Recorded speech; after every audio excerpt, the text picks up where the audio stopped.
Hello, Ajith sir. Yes, Sarika. Shall we start, sir? Yes, I'm ready. Okay. Yeah, okay. We will start. Okay. Good evening to all. Uh, uh, Today is May 11th, the National Technology Day.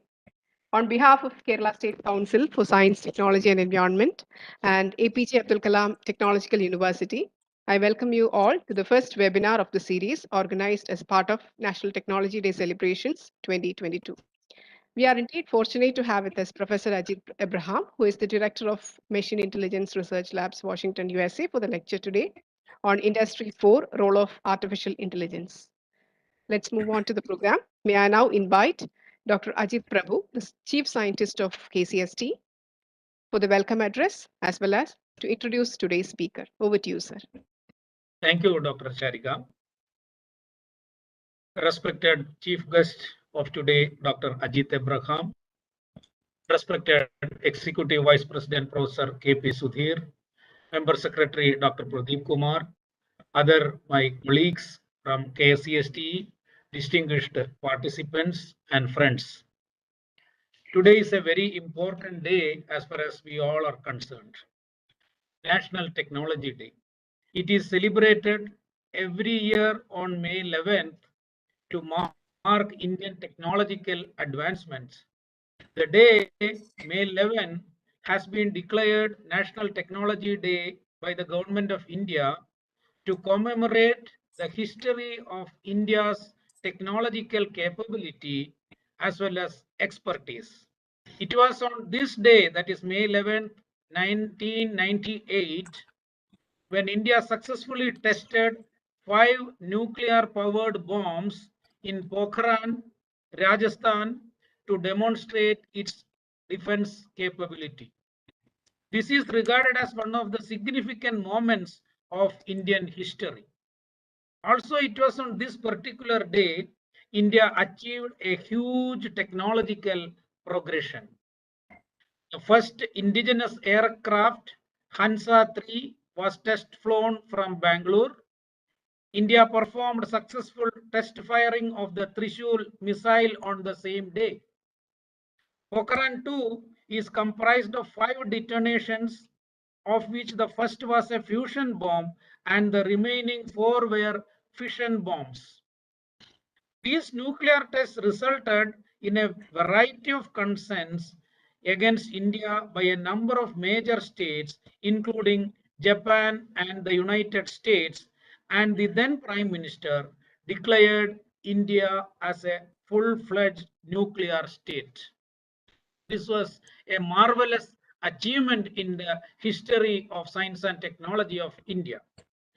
During the past 50 years, our country has created an extraordinary range of infrastructure and technologies covering aeronautics, missiles, radars, and electronic warfare systems, combat vehicles and armaments, naval systems, and special materials and manufacturing processes, and so on and so forth. During this period, the nation has also taken rapid strides in its scientific and technological capabilities. So this day is very important for all of us to review the scientific achievements we have carried out, and also at the same time to take stock of what more technological advancements we can do. Usually, this day is celebrated all over the country with expert lectures on future technologies, and KCST is coordinating the statewide celebrations of National Technology Day. Today, we are very fortunate to have with us Dr. Ajith Abraham, who is going to talk to us on a future technology that is subject is Industry 4.0, role of artificial intelligence. I have immense pleasure to introduce Dr. Ajith Abraham. Dr. Abraham is the Director of Machine Intelligence Research Labs, the network with headquarters in Seattle, USA, and has currently more than 1,500 scientific members from over 105 countries. As an investigator or co-investigator, he has won research grants worth over 100 plus million US dollars. Hello, sir. Yes, Sharika, am I audible? You are not audible, sir. I'm not audible. From where onwards? Started just introducing Dr. Ajith Abraham. Are you hearing me now? Sir, audible. Sharika, I think I am audible. Maybe your problem at your end. Dr. Ajith, am I audible? Yes, very well, very well. Please go ahead. Yeah, fine. So let me continue this. So currently he holds 2 university professional professorial appointments, I am sorry. He works as a professor of artificial intelligence in Innopolis University, Russia, and is the Yayasan Tun Ismail Muhammad Ali Professorial Chair in Artificial Intelligence of UCSI, Malaysia. Forgive me for wrong pronunciation if so. Dr. Abraham works in a multidisciplinary environment and he has authored as well as co-authored more than 1,400 plus research publications, out of which there are 100 plus books covering various aspects of computer science. He has given more than 150 plenary lectures and conference tutorials in 20 plus countries. Dr. Abraham serves the editorial board of over 15 international journals.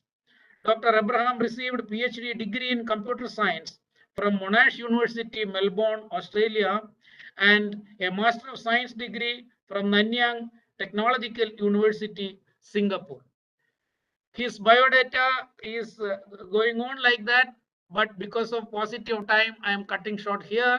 So from this, I am sure that all the participants can understand how big personality Dr. Ajith Abraham is, and he is an authority in the subject. And I feel we have no other better person than Dr. Ajith Abraham to talk on this latest technological development. So with great happiness and pleasure and respect, may I invite Dr. Ajith Abraham to deliver his keynote address. Please, sir, switch over to you. Thank you. Thank you so much, Dr. Ajith, for that wonderful introduction. Am I audible? The screen is visible? Yes, very much. Perfect. Okay.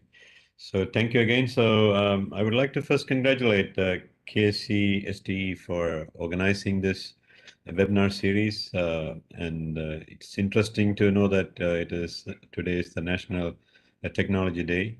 And I guess just like Dr. Ajith mentioned, I guess it is always important to commemorate our achievements and also inspire the youngsters to carry on with more research to invent more things for the country. So today my talk is going to be more generic because I assume that all of you come from a different background. So my idea is to sell artificial intelligence and data sciences as a toolkit for practical problem solving and also as a pathway for innovation. So how we can use AI for innovation itself, okay?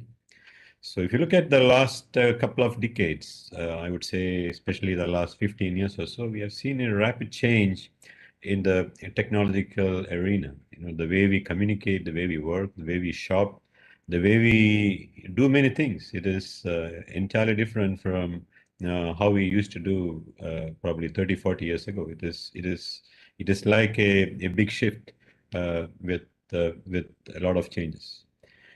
Besides technology, a lot of various factors also contributed to this, but I would say Industry 4.0 under the umbrella is actually the main paradigm which is accounting for all these various activities under various labels. Okay, so it's Industry 4.0 is a general umbrella where we are trying to see automation in a very big scale, where manufacturing takes a a big lead, combining with all the latest technologies from robotics to cyber physical systems, a connected world, Internet of Things, combining with security aspects, virtual reality, augmented reality, assisted with data cloud, data sciences, AI as more like a platform for analyzing and understanding things and making decisions on the fly. So we can see it's more like a combination of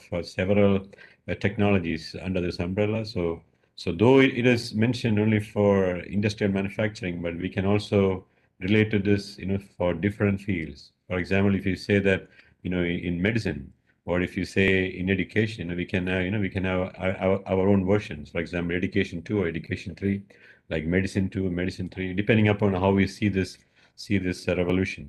So what I'm going to do is I'm going to give a quick introduction to Industry 4.0. And I will shortly focus a bit on healthcare because I think that is kind of a hot topic where we have been doing a lot of work during the last few years. And I would also quickly talk a bit about data sciences and intelligent computing, some pathways, some tools, and then followed by some quick conclusions. So for those who are totally new to Industry 4.0 or the fourth industrial revolution, we should also understand in the first revolution itself, Industry 1.0, where we try to, use basic automation using steam and water power. You can imagine, a wheel being, turned using water power for, small scale automation. And beginning of 20th century, we started using electrical energy. We started using for mass production in a very big scale. We started connecting roads, cities, networks. So the revolution took a very big path. And Industry 3.0 is actually, it happened like about 50 years ago, where we started using information technology and electronics for basic automation, embedded systems, control systems. So basically, we were able to take automation to a very new level, totally, like control in a very different way. I would say it's more automatic and more comparable to what we are seeing today. And Industry 4.0 is based on, like I mentioned earlier, it is actually a combination of various platforms from cyber physical systems, Internet of Things, augmented reality, virtual reality, data sciences, artificial intelligence, cloud computing, edge computing, network security, various other platforms, all together, working together. The idea is to make manufacturing or automation totally independent from uh, without much human intervention and make it more customizable. Okay? So from mass production, we are looking to mass customization. For example, if you want to buy your shoes, probably you might have to go to a shoe store and buy what is available there, right? I mean, we don't have much choice. But imagine, if you sit at your home and then if you want to customize the logo, customize the colors, and then you do it online, and then the manufacturer receives that order online, pass it to the production line, and the robots take it over from there, and seamlessly the production is finished, and it is automatically packed, and then you receive it within a few days to weeks. So from mass production, we are looking forward to mass customization, and the idea is to make the end users more happy and able to use the product more um, happily. So the idea is to make use of the technology for the benefit of human welfare. So if you look at the last 500 years, if someone asks you, well, what do you think is the best invention during the last 500 years? I would say, like many of you would comment on different things. Some of you would say it is a wheel, and the wheel is everywhere, from automobiles to clocks to machineries. You can see everywhere wheels. But this is more like a compilation of top 10 invention, which has, contributed to uh, uh, uh, humankind in a very big way, starting from printing press, 1450, It allowed to improve literacy in a very big scale, then electric light, automobiles, telephones, radio, television, vaccination. You would see how medicine, the medical field got that benefit in 1796. Basically, we were able to protect people from getting caught by, like very bad diseases. Invention of computers, airplanes, gas-powered tractor, and anesthesia. Some of us might wonder what anesthesia has to do with the great invention, but I guess a medical doctor would explain that better. Without anesthesia, imagine performing all these surgeries and handling all this pain management. So these are some of the, like top inventions during the last 500 years. And if you look at the last 30, 40 years, and if someone asks you, what is the new, like the greatest invention that can remain for some time, like there is no doubt to say it is artificial intelligence.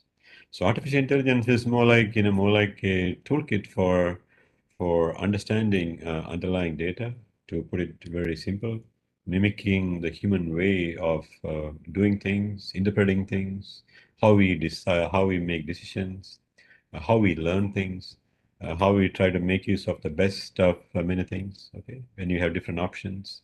So AI is more like mimicking human intelligence in a very small scale in a big artificial way. Okay.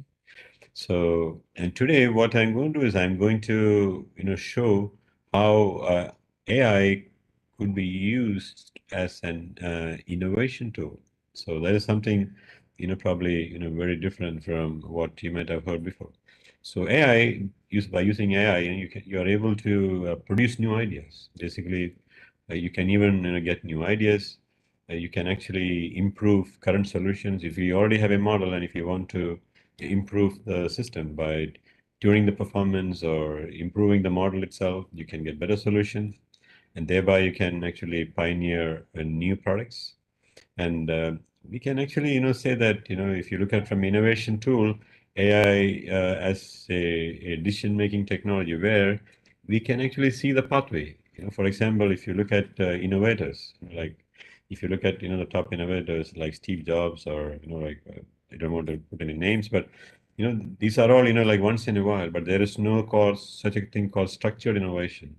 So by using AI, basically, you can actually see the pathway and how we are able to make a decision at each stage, and then what could be in the future, how this product is going to evolve in the future. So if you look at, in a flow chart, like in a very simple flow chart, if you use AI to solve, like any problem, like for example, if it is you're going to build a model for predicting stocks, or if you're going to build a model for, classifying, like X-ray images of COVID patients and non-COVID patients. So basically, once you make use of the model, you get the results, and based on the results, you try to tune that, try to improve the performance using various AI methodologies, and thereby you get better results. And sometimes you even try to change the model. You even get a better model that could be useful, that could be used even in mobile phones. Okay, in smart sensors. So basically, you are seeing the dimension in a totally different way by using AI. And basically, AI helps us to overcome many past limitations of human-intensive design processes. Okay, and also by using AI, we can also scale. That is one of the biggest advantages, and actually it can also adapt and learn. It can also evolve over time, and we can actually go it, like in the long run. So basically, by using AI, we are having a framework that is more creative, and we can continuously update using these various methodologies and during the entire product life cycle. So it is actually a very big benefit. And if you look at AI adoption, I guess I don't have to explain, more. I guess all of us know about various success stories of AI platforms. If you look at Alibaba, which is one of the biggest e-commerce companies, or Amazon, they don't make much products, but they are one of the biggest, I would say, retailers are totally, like big giants compared to other manufacturing companies. So it is just by using AI and data sciences. Similarly, Airbnb, they don't own a single hotel, but they are one of the biggest hotel chains. So again, they use AI and data sciences. If you look at Uber or Ola, it's very similar. Again, they just use some platform and making use of data sciences and AI. They are able to do innovation in a very big way. So basically, like if you look at an image, if you look at a simple image, we might be able to infer 25 signals. And imagine if you are able to look at the same image and get 100 or 150 signals, you can do a lot of things. You get a lot of insights. So it is just a way how our tool looks at that particular image, and it can do wonders if you take this to a digital healthcare, where AI and data science is playing a very big role, especially during the last 5 years or so, where you could see various body biosensors are making use of the connected world and doing like things which we couldn't imagine probably 10 years ago. And today we are looking for more preventive than outcome-based model. Okay, we are able to predict whether this particular like X-ray has something interesting, which probably even a doctor couldn't identify, or an MRI image. Okay, probably something is going to happen in the particular region of the MRI, and probably we need to have some frequent checks. So basically, AI is used to find patterns in data that could predict outcomes. And basically, we are also able to understand unstructured data, which is sort of like very very difficult for human beings, especially when it is massive and when you have like data scattered around. Especially that is very important in medical community. For example, like things happening in India would be very different than things happening in the US, or things happening in the Middle East, or things happening for example, in Oceania, Australia, New Zealand, etc. Because each country has its own practicing methodologies, privacy terms, laws, various things. So basically, like sharing this knowledge, sharing this advanced knowledge, and how certain drugs could be useful, in one country, but how it could be useful in some other country, that sort of sharing knowledge becomes very difficult. Like if you go by normal ways, but if you use AI, we can actually like look at these data cross-platform, and we can do wonders. Like many of us know, nanomedicine is being used extensively nowadays, even for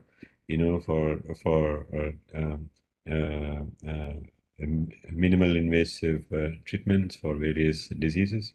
And I would say that there is a big opportunity for diagnostic devices and sensors, so paving way to solving complex medical conditions.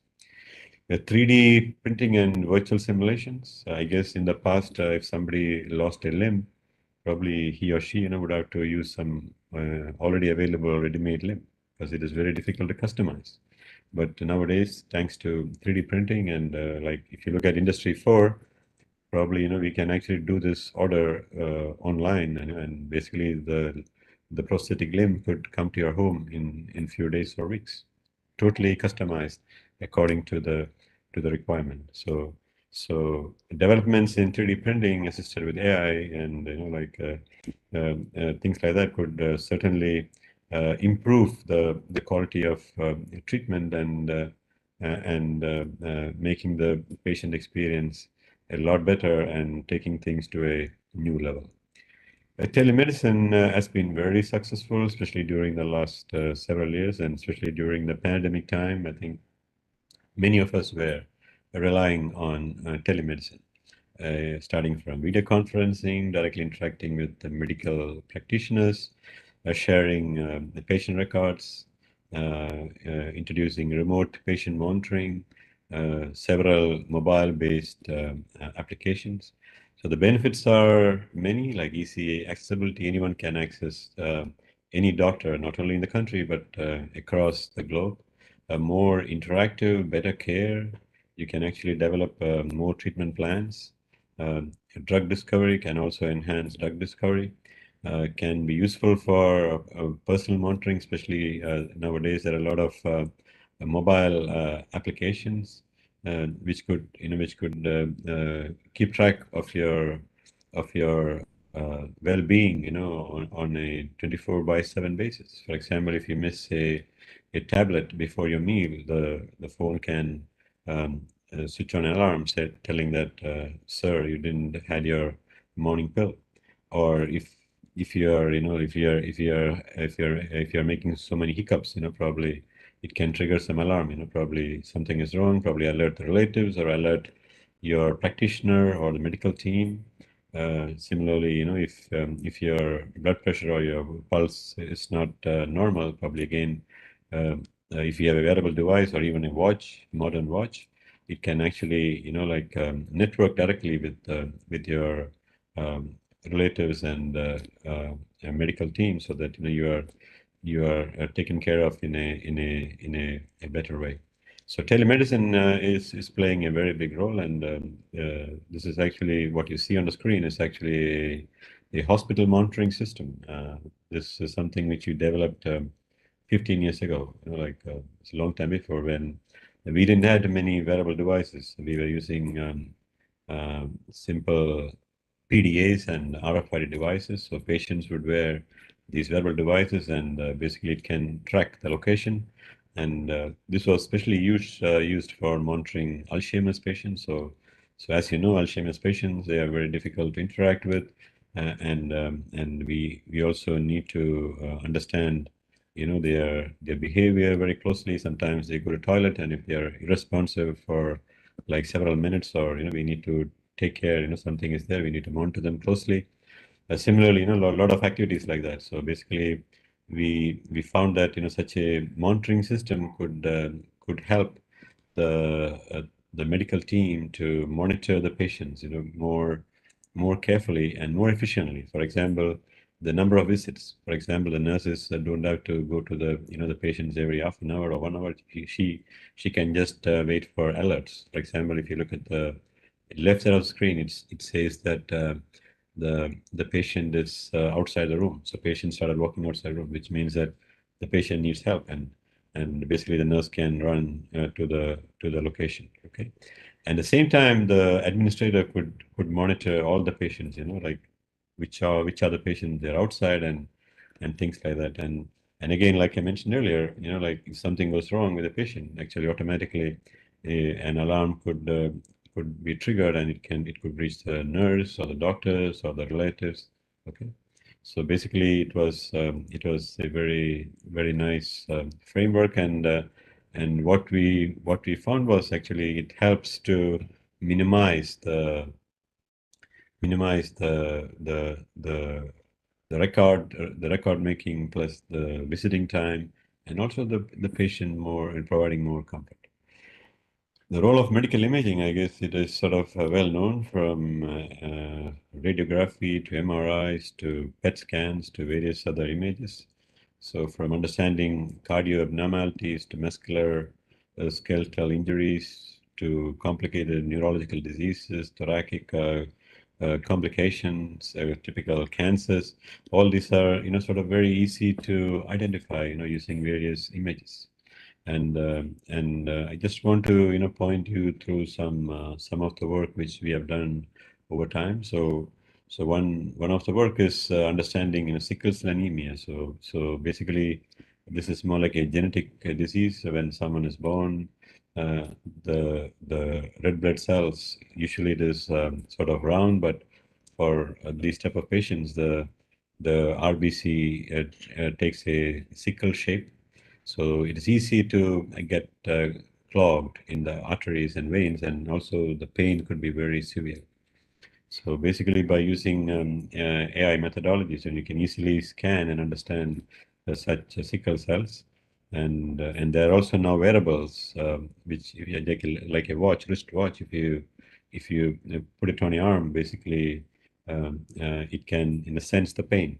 It can sense the pain, and and basically, it also helps you to manage pain. Similarly, the WBC count, if you have, if someone is having leukemia, then like the enormous numbers, etc., could be easily identified, using AI methodologies, image processing plus AI methodologies. If you look at MRI images, so for example, if you're looking at the top left, this is a standard MRI image, and there are several ways to enhance such images. So once we enhance images, here you're seeing like 4 different types of thresholding. So once you enhance these images, we are able to see a lot of things. Like we are able to see the things which you're not able to see in a normal MRI. So in this case, we are able to predict ALS. ALS is a serious, mostly genetic disease, another genetic disease. It's a very serious sclerosis of the brain, and we are able to predict that like this patient might be getting ALS very soon. So we are able to predict like 84.4% patients just by enhancing the images.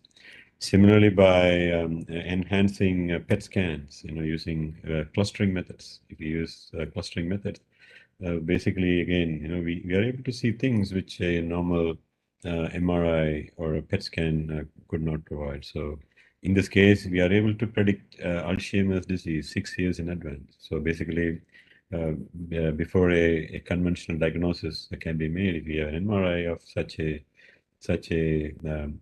prospective patient, we are able to understand this MRI doesn't look very normal, and this could go in this direction. Okay, so we are able to predict such diseases. This is actually a work which was done in a University of Hawaii, and this was published in last September in Medicine Nature and Radiology Journal. So basically, a human eye can see only 2 to 6 different colors of shades, and out of 65,000 on a mammogram. So you can imagine we are missing out almost 64,750 colors or shades. Okay, so imagine if you can understand, at least some of these shades, the wonders we can do. So basically, these researchers, they were able to understand some of these extra shades, and basically we could predict breast cancer in advance. So basically, if you look at a mammogram, probably for a normal eye, we would say that it is safe. There is no defect in this mammogram, but seeing something, some sort of color combinations, we could predict that something is developing, and probably in few months to a year, probably certain things can happen. We need to monitor very closely. So such predictive mechanisms can help to save lives, and early detection in cancer means basically you are also able to almost cure 100% with modern medicines. So similarly, like we have seen the pandemic period, we have seen a lot of happenings. Like we have hundreds of thousands of patients suffering, at the same time the need for various drugs, hospital beds, ambulances, various other mechanisms. So on one side we see the COVID-19, another side we see the government who wants to control this pandemic. So again, if you use AI methodology, we can model this as a nice optimization problem, and we can find a very good balance where we are able to optimize the flow of medicines, the flow of ambulances, hospital needs, at the same time trying to save the maximum number of lives. So we developed this model last year, and again, it was such models could be useful for several organizations like Red Cross or ministries, etc. So in a nutshell, I would say AI is doing wonders in various aspects of life, from transportation, autonomous cars, drones, manufacturing AI-powered robots, healthcare, we just talked about education, virtual tutors, gauging emotions of students. Like if you have a class of 1,000 students, and I guess any lecturer won't be able to understand, whether the student is following or not. But imagine if you have cameras that would capture faces of images, faces of students once in a while, and then summarize, like the emotions of the students, and get some feedback, whether the students are attentive or some are sleeping, or some are looking somewhere else, and basically the lecturer could see real-time feedback and use some ways to evolve the way he or she is doing the lecture, like on real-time feedback, and like improving the lectures, etc. Similarly, understanding complex financial reports, AI is able to play a big role. Could use AI for getting deep insights. Just like we talked about nursing assistant, we can also use AI assistant for various customer needs from banking, insurance. Like I think the sky is the limit if you look at what AI could do. And this is just a summary of what AI can already do, or it has some development, like reading. I think it's simple, whether it is handwritten or whether it is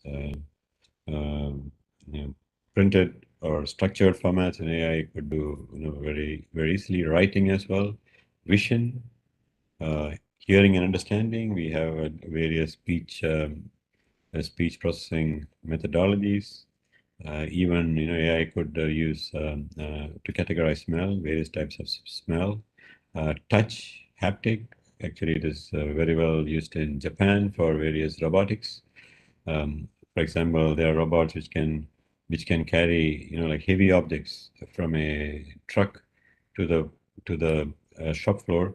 At the same time, the same robots could be used for moving a patient from an ambulance to to an emergency ward. The only thing is the movement should be carefully tuned based on touch and like adaptation. So basically, such development is already done. Similarly, movement like robots, understanding emotions, playing games, debating, creativity, even reading your mind. There are some AI frameworks which tries to understand the brain signals, and actually, it can give you feedback in real time. A lot of such studies are used for terminally disabled kids, even adults, even people who have had some accidents in the past, etc. So such frameworks are already well adapted. So you can imagine, like AI could do basically most of the things which we humans could imagine, and which we are doing. Similarly, a lot more things could be done in a very big scale. If you look at environment, we can use AI for detecting, like smoke instead of understanding, the whole forest is burning. But what if we can detect the smoke earlier and then, extinguish it well in advance? Similarly, pollution monitoring, how bad is the air, or even the water. Natural disasters, for example, like landslides. Okay, it is usually like we only understand when something happens, but if you put sensors at such places, we can understand whether something is going to happen, or even a bridge, whether the bridge is under danger. Global warming, if you keep track of the the the patterns of weather, we could easily sense that something is happening in this part of the state or in this part of the country. Something needs to be done in a very very big scale. Similarly, when river and sea mixes, that part, you have a special type of flora and fauna. So basically, you need to take care, whether that balance is there, the appropriate saline balance, and we need to monitor that. So basically, you can make the environment more smarter if you are deploying artificial intelligence in a very big scale. Similarly, traffic congestion, like in big cities, we can use real-time traffic avoidance by providing feedback, alternative routes, by designing intelligent transportation system. Again, in cities, we can actually monitor pollution. We can even monitor the waste management. Like I said earlier, nowadays RFID tags are, like very cheap. They come, for um, um, I would say like a couple of dollars. So basically, like you can actually, like monitor all your big waste baskets or big trucks, where they're going, where they're dumping, whether they are dumped in the right place, etc., etc. So such things are already happening, and similarly in e-commerce, I think from shipment tracking, like if you have devices, you can actually track where this cargo is sitting now, and we can actually manage the unloading, similarly container management, storage management, managing inventory, so that you can manage the cost in a very very big way. Supply chain control, traceability. So basically, you can say that we can use AI for product management in a very big scale. So if you look at in all these things, we could say that like all these generator of data is like data in big volume, in big velocity. For example, if you want to monitor a city, you can imagine the massive number of video feeds from different cameras and various sensors. Data comes in a high velocity. Also variety, like it is not only like multimedia, like videos or voice or structured data. For example, you might have like instrument data, medical data, etc., etc. Variety, okay, graphs or HTML tags. Similarly, veracity, we also need to deal with veracity. Sometimes certain data might not be, like connected with the project which you are working, or the network which you are handling. Probably it is some crosstalk, or from something else, or something related to noise. So probably you have to deal with imprecision, vagueness, etc., etc. So we have to also deal with complexity and also productivity. For example, if you develop a product or develop a model that works well today, but tomorrow if it doesn't work, it doesn't have any value. For example, if you are implementing this in a manufacturing production line, if it works today and tomorrow it doesn't work, it doesn't have any value. Similarly, if you are having a model that works in space, you need to have it, like very accurate and real-time performance. Cannot make an error even once, right? A big error means you're, like cannot afford to have such errors. Similarly, like security, for example, if you want to develop a model for detecting human faces, so what all features we should use, how we should store it so that you can retrieve it very fast. So we also need to deal with a problem complexity. So basically, modern AI is a challenge to deal with exploiting the tolerance for imprecision by devising methods of computation which leads to, I would say, acceptable solutions at low cost. For example, if you use mathematical models, you might get exact solutions, but probably you might get a solution probably in 1 week or 1 month or years, but such solutions might not have any practical value. For example, if you have a automated multi-storied garage, okay, and if your a robotic driver takes a few minutes to decide when to steer the steering wheel and in which direction, etc., such models might not have any practical value. So we need a solution that can work in real time, and AI actually, is the toolkit which deals with what you call as approximate models. So basically, we deal with approximate reasoning for dealing with vagueness, imprecision, etc. We deal with functional approximation, where we try to build various models. So given some inputs, we need to, we have a corresponding output, or we have some partial information of the output that we are trying to build a model so that, we can try to solve a problem. Similarly, dealing with various optimization problems using various search procedures. So function approximation is a big umbrella where we try to use various problems like regression, classification, and pattern recognition. Okay, I am sure most of you are very familiar with these terms. For example, this is a typical regression problem where we try to predict what will happen in the future. For example, given today's weather, what will be tomorrow's weather? Okay. Classification is a very interesting problem as well. For example, if you look at an X-ray and you want to categorize whether the X-ray belongs to a COVID patient or a non-COVID patient. So basically, if the data is very simple, if the task is very simple, you can actually draw a straight line, right? If you look at the left side, you could see two shades, and a straight line means it is simple high school mathematics. Y is equals mx plus c. No need any AI there, just some very simple model. But sometimes the data gets more complex. You cannot use a simple line or even a hyperplane. You might need to develop a complex plane, especially when the data gets more complex, multidimensional. Then you might need advanced AI schemes. And AI is all about understanding patterns, how we can understand these patterns. For example, from iris images to speech, to fingerprints, to signatures, to face, and the way we move our hands, the way we walk. Okay, all these are patterns. So if you can understand some pattern, which means that we are able to understand something from that problem. Clustering is another problem where we try to group similar looking objects as close as possible and objects that are different as far as possible. So the idea is the inter-cluster difference as far as possible and the intra-cluster difference as small as possible. So it's a very interesting problem. And approximate reasoning, like I mentioned earlier, we are trying to deal with vagueness and imprecision.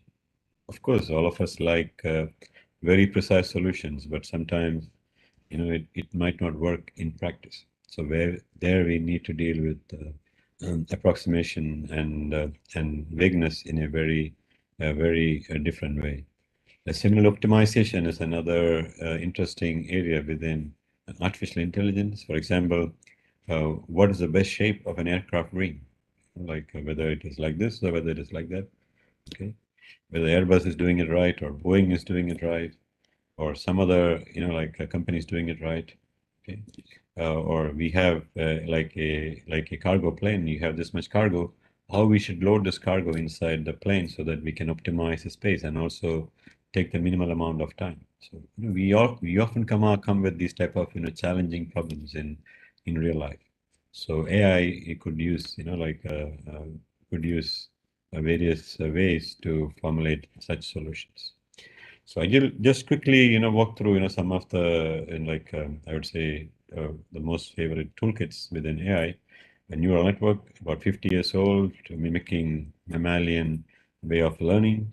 Like we learn from examples, we can also generalize things. Okay, like a small child, like if you show the child a pen, and if you show the child different pens, and after 2 months, if you show the child a totally different pen, the child can still say that it's a pen, right? So basically, we are able to learn at the same time generalize things. So learning, actually, it's a very complex task. There is supervised learning where we have input-output pairs. For example, like given input, the corresponding output. So basically, you train the network and learn these examples. Sometimes you don't know the correct output, but you have some partial information. For example, how close your hand is to the flame. You know that it is safe as of now, but you don't know what can happen if you move your finger 5 centimeters closer to the flame, whether it will burn or whether you're still safe. So based on partial information, you're still trying to learn how we should move further so that you can still move the robot in a very automated way. In some cases, totally, there is no much information about output. There is no critic, there is no supervisor.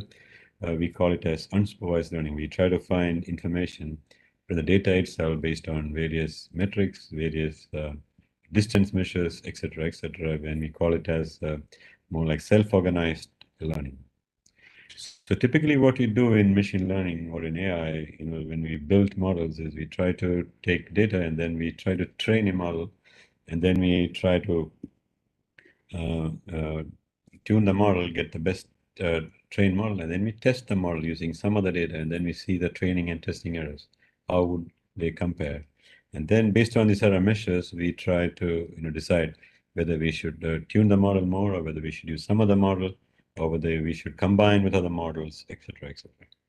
So in a neural network, for example, this slide shows, how many neurons we should use for a particular problem. This gives a rough idea. For example, if you have 3 neurons, you could see that the addition boundary is sort of very simple, but if you use 6 neurons, you could see addition boundary is more complicated. And if you use 20 neurons, you could see addition boundary, gets more tuned, so that, it could be used for complicated problems. So just to give you, some sort of, intuitive, like a feeling, what neural networks could do. A very nice tool for dealing approximate reasoning is fuzzy logic. So basically, if you use crisp logic, if you say that someone who is 80, we say that he is 1 or old. Someone who is less than 80, 79.99, we would say he is young, which is totally not correct. But fuzzy logic provides us a very nice framework using the concept of membership function. We could say that if someone who is 75 years old, he has a degree of association of 0.9, or we say that he is 90% old.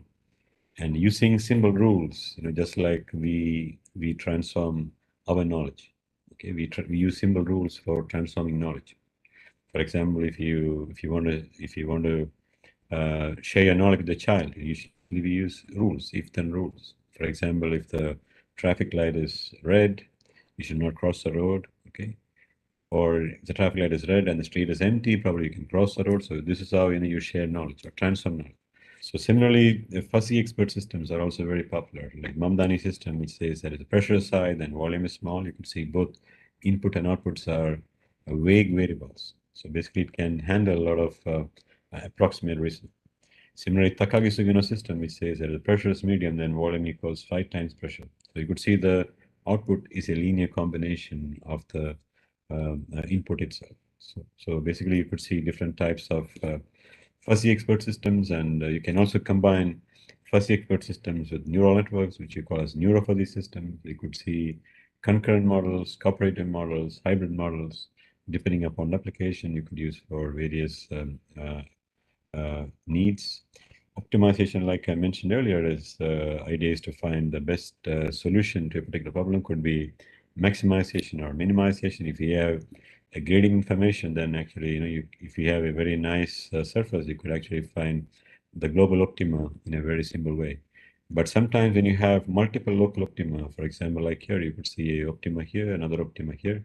So typically, if you use gradient descent, you cannot use such methods.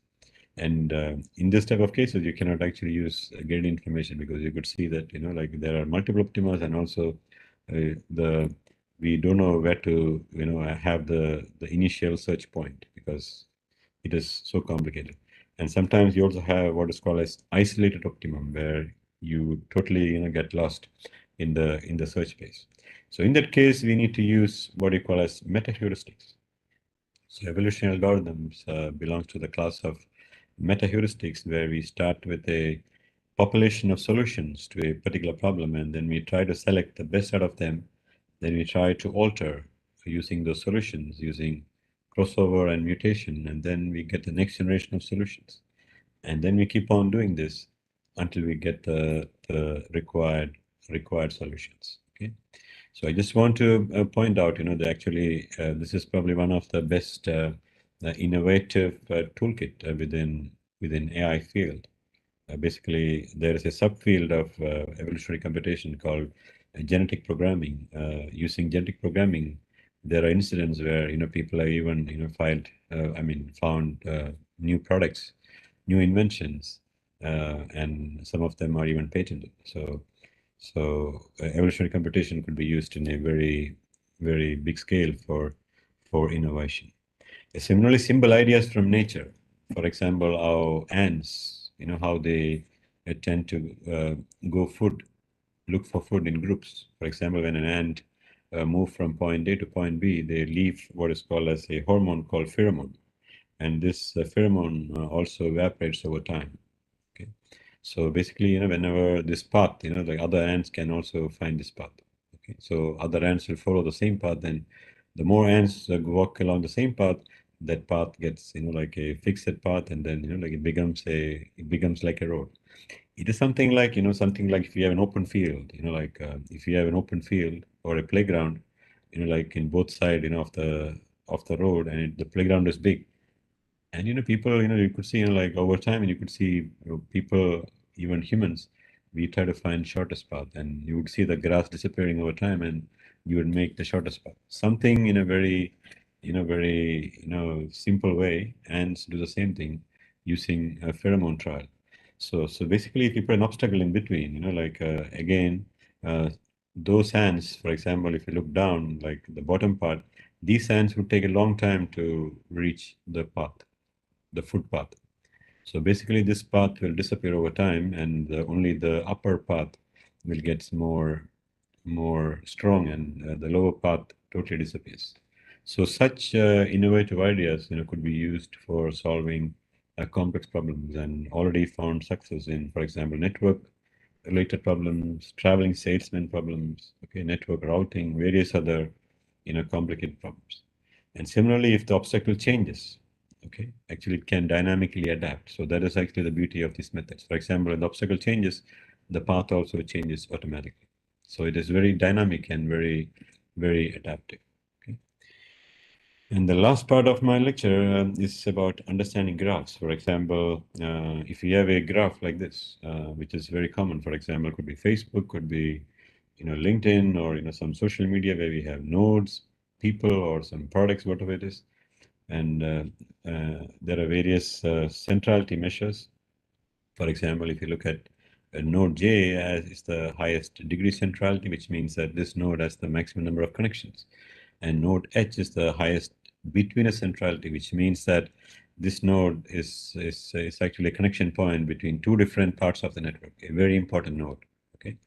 So depending upon how you see it, for example, if this is a terrorist network, and if you're from law enforcement, probably you want to see how this network need to be broken, okay, so that you can handle this in a very nice way. Or if it is a group of friends, probably like you probably we want to know who is the most influential person in this, so that we could try to do some campaign. Depending upon how we use this, okay, and there are various measures for doing that. But from a complex point of view, when you have a network which is very big, for example, like 1 million nodes, basically we cannot use such simple visualization methods for understanding what is inside. So I just want to illustrate a very simple example which we developed again like 8 years ago. So we try to use DBLP academic literature database, and we try to analyze it, and actually, this is actually Professor Harold Vincent Poor of Princeton University, and he has 2,497 publications, and with 500 plus co-authors. So you can imagine a massive amount of papers and a massive amount of co-authors.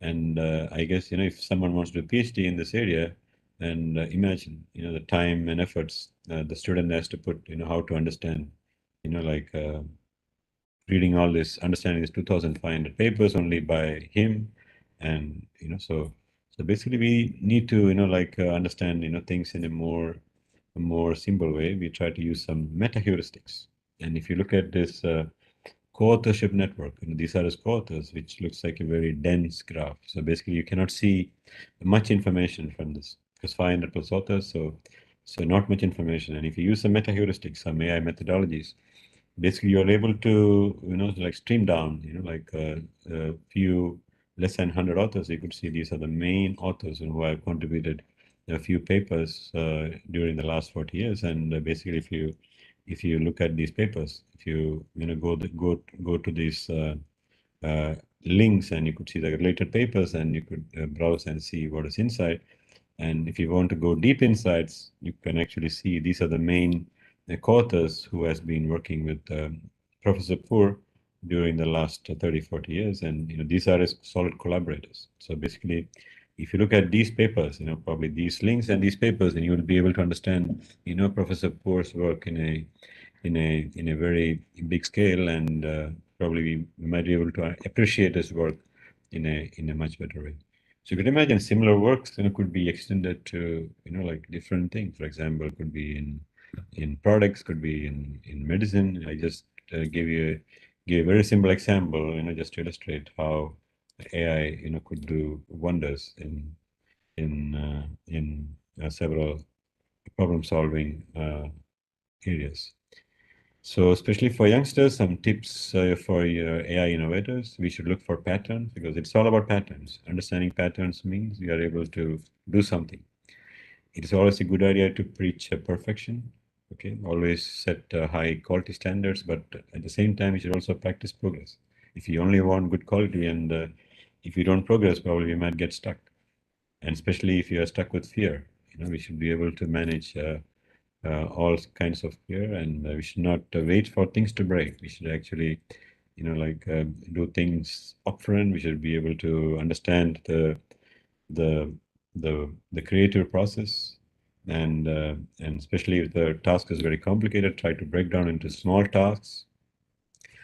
Also, a good idea to pursue multiple streams instead of focusing on a single problem. It's always a good idea to focus on multiple streams, especially if you're working in the field of AI or data science. And I guess you could see at least something will come out from somewhere. It is more like you're using like it's not only one fishing rod but multiple fishing rods, so that at least you will catch something after some time. Arrogance is good, especially it can build confidence, and it is actually a leadership quality. But at the same time, you should also appreciate others' work and try to understand others, so that you could sometimes collaborate with others and solve bigger problems. So healthy arrogance is very, very important. And always, it's a good idea to think out of the box.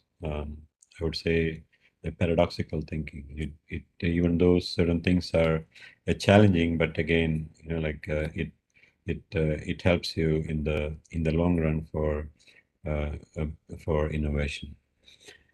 I would say that there is a ongoing convergence between cyberspace and physical space, especially Industry 4.0. We are seeing that in a very big scale, and AI and robotics and big data would be playing a very big role in the future. And coming to AI, we have a lot of challenges, especially for youngsters. We need to develop methods for fast learning, achieve global error rate, computationally inexpensive. These are more like like grand challenges, especially if you're working in AI. And especially data acquisition and pre-processing of training is also very important, especially when you're dealing with data sciences. We need to understand the problem in depth, because if you don't understand the problem, basically your model could go wrong, and the parameters could be set wrong, and everything would go in the wrong direction. And finally, you would say that AI doesn't work or data science doesn't work. But the problem is we didn't spend much time to understand the problem, and also the data acquisition was poor, or even the pre-processing was not good, or even the model selected was good. So basically, I would say 60% of the time we would spend time to understand the problem and as acquire the data and then do the pre-processing and get the model ready. Especially in academics, I guess these days we always feel like, oh, this is enough for us, like this is more safe. No need to do that, because if you do that, probably it doesn't work, and then we waste one year, 2 years, and probably we need funding. This much fund will be wasted. It doesn't work, but I guess unless we take that risk, like out of the box thinking, there's a nice quote which says a ship is safe in the harbor, but that is not what ships are used for, right? We should use our talent and ability to do our best for yourself, for uh, the country, or for the institute. So basically, any contributions can help in the long run, and especially in this on this auspicious day, I would also like to remind the youngsters, and I guess the country also relies on your inputs, because you might have seen the innovations coming out from the various scientists in the past, and this type of days are celebrated to inspire the youngsters to take that spirit forward and come up with more innovative solutions. Okay, so thank you so much, and I hope I was able to convey my basic message, and I'm happy to take any questions.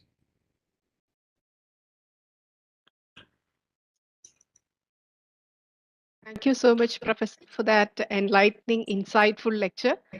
Great to hear a lot of wider applications of artificial intelligence in different wide sectors like health, environment, You spoke about smart cities, then waste management, etc., etc. And again, the complexities involved in it. You explained everything in a very lucid manner with very fascinating examples. The pattern of which the ant follows. It is extremely fascinating to hear all those. And once again, thank you, sir. And now we move on to, we can take few questions. I request all to, if you want, you can post in the chat box or unmute yourself and ask. Yeah, Dr. Abraham, excellent talk, very inciting and befitting to the occasion. That is, I need to appreciate that, because this is actually a keynote lecture, somewhat like opening the lecture series in connection with National Technology Day celebrations, and so it is that much befitting to the occasion. Excellent talk, and you have covered all areas of artificial intelligence. I have Thank you. a small doubt. Can I? Definitely, please. Yeah, one of my area of specialization is IPR. Okay. Okay. So coming to patents, of course, a lot of hues and cries are there for the patent protection of artificial intelligence. And even one of your slides you have shown as the application of artificial intelligence as creativity. So I'm so afraid of that thing, because there is no legal system as far as I am understanding. I don't know how it is happening in USA, but in India there is no legal system as per our IP Act, Patent Act or Copyright Act. This patent is actually given to a living natural person only, not for a robot or artificial intelligence system. So in future, suppose this AI is start creating innovations and other things, and people are using it, what would be the scenario of IP and IPR? How it is happening in US? Can you throw some light in that direction? Yeah, thank you, Dr. Ajith, for that wonderful question. So basically, I guess, we are actually looking at the two aspects. One is the end product, what actually come out, from this invention, and how it compares with state of the art, and how it relates to, like the other developments in the field. And second is what methodology is used. When I say AI, it is not like, I didn't mean it is like a box and you put inside and you get the results. No, it is not. It's not as easy. So, for example, if you want to use, like I mentioned about genetic programming is more like it's more like you have to write a computer program, and it finds some best combinations of various parameters or various models, and tries to come up with an optimal model. And for writing this code, you need to be a real expert. I mean, the inventor cannot be someone who can simply like put in a box and get the results out. So, and basically, I think it is something very similar. Like if you write mathematical equations and you get the results and you build a model, you can compare very similar to that. And if you use AI, where we have a structured model, and then you have this code, and this is how you execute, and then you get the results, and it is verifiable. And nowadays, and everything is it needs to be verified. So basically, the software need to be shared, and then it could be verified very easily. So unless we make sure that both these, like how novel is this methodology and what product is coming out. Okay. I just want to give you a very nice example. Like, I think it was like 15 years ago, and NASA came out with a global challenge. They want to design the smallest telescopic antenna. So basically, it was a challenge. I think it's not only in the US, but it was open everywhere. And actually, someone used a methodology which I mentioned earlier, using genetic programming. They try to evolve programs, and then they got a antenna. Like this is almost like a 1 rupee coin size. That size antenna, which was used, in a spacecraft. So I guess as long as it is usable and it provides value, and as long as we understand how it is designed, and someone can replicate it, and someone could be like someone could benefit, from that and use it for further development.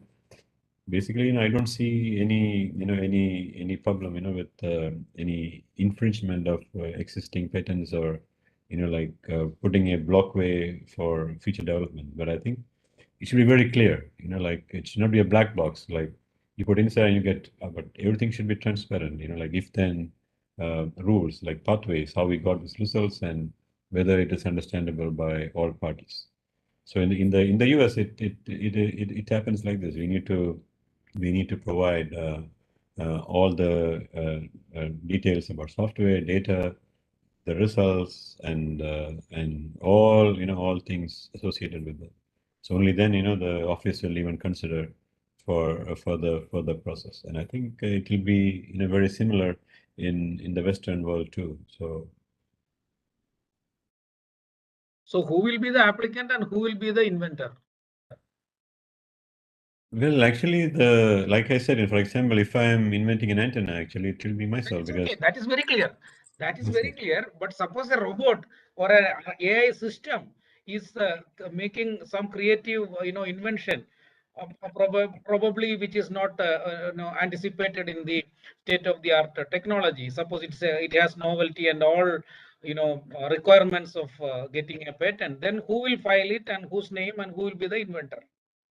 Yeah, but the robot itself should be very transparent. Like I mentioned, the program or the robot itself should be very transparent. Everyone should understand how this robot is made or That how is this true. program. That is very true. Very true. But suppose it is owned by a company, then company can apply for a patent. That is very clear. But Yes. otherwise, see, even when Google has tried the driverless car, somewhere it hit and it was created some hues and cries. So whom to be arrested because there is no driver. So all legal system says that driver is responsible for an accident or something. So who will be caught for? So such kind of dark areas are existing in the legal system of IPs.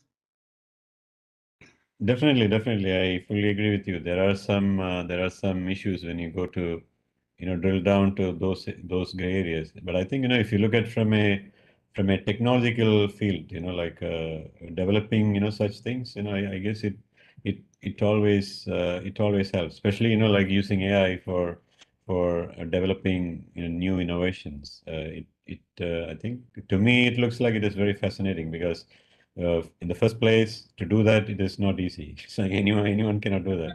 Like even though I said Excellent. AI as an innovation tool, so Yeah. but it requires a lot of skill and a lot of talent. And I guess if you look at from that point, it is good. But again, if you look at gray areas, yes, like who is responsible for what? Yes. Because some programs, some Yes. programs it might work today, but tomorrow it might not work. Then who is Correct. going to be get Yes. yeah. So Yes. Correct.